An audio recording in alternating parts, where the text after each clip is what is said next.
Okay, so probably the shortest tip so far. Today we're going to look at present simple and present continuous, also known as progressive.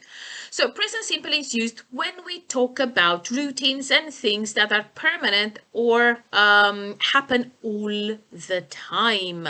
And present continuous, also known as progressive, is used when we talk about things that take place at the moment of speaking and are not permanent.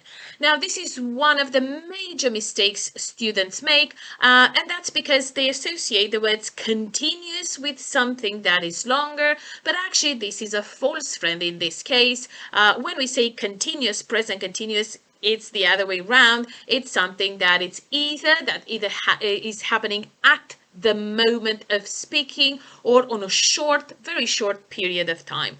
Now, so you can get the idea a bit better. Let me give you an example. I usually go to work by bus, but this week I'm going by taxi. So when we do something regularly, more or less frequently, we use present simple.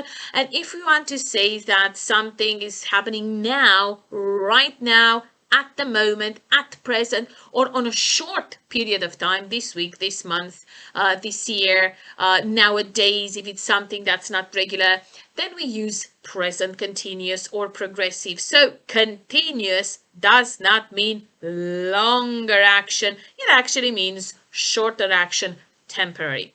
So let's look at some examples. I'm a nurse. This is what I generally do, present simple, but I'm working as a carer at present until I pass my OET exam. So I'm working as a carer shows that the action happens on a short period of time. So it's temporary. We don't see the action as permanent. We see it as temporary. And we then use until I pass, we use present simple after, until, if, as soon as, when, and so on and so forth. Now, other examples. I'm studying for my OET exam. Again, you don't see studying as something you're always going to do. Yeah, hopefully you are studying now for a month, 2, 3, a year, and then you go pass the exam and yay, you're a nurse or a doctor. So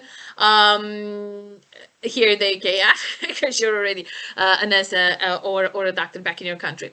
So I'm studying for my OET exam. It's something happening on a short period of time.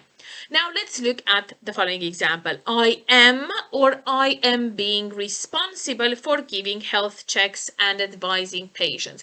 Now when we talk about the tasks we have at work that we regularly do, we use present simple I am. Anyway, the verb be is not usually used in a continuous tense, so we wouldn't normally say I am being. However, we can use it if we talk about an exception, that someone is acting differently than normal. For example, why are you being so rude? When we know that the person is usually really nice.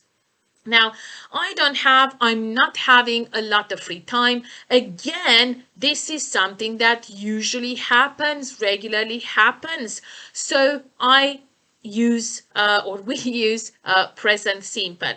When we express possession, we don't actually say I am having or I'm not having anyway. So you can't say I am having a car. If you use it for a possession, then you have to say, I have a car.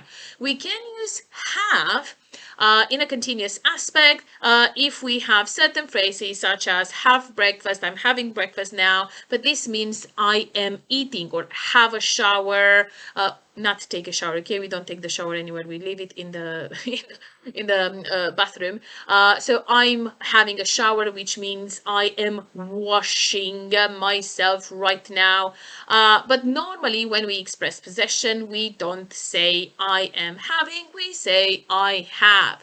For example, I'm having a child doesn't mean that I already have the child, I possess the child. Let's say the baby in my hand is I'm having a child, is like I'm pregnant, I'm giving birth. So the meaning is slightly different.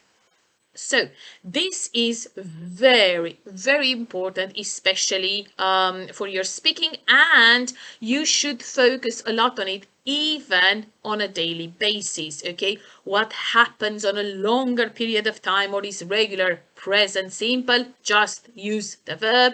And what happens on a shorter period of time, temporary, or is happening at the moment of speaking, then you need to use present continuous. Now, right now, at present, at the moment, also learn those prepositions. Okay, so this is one of the most interesting tips for me, and I see loads of students having problems with these two tenses. There are, of course, more differences, but you'll get that in the grammar course. So, see ya!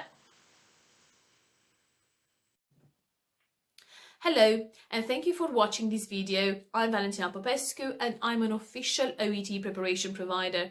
I run VP Model for the Languages here in the UK, and we have a special program dedicated to overseas nurses, which is called Be a Nurse.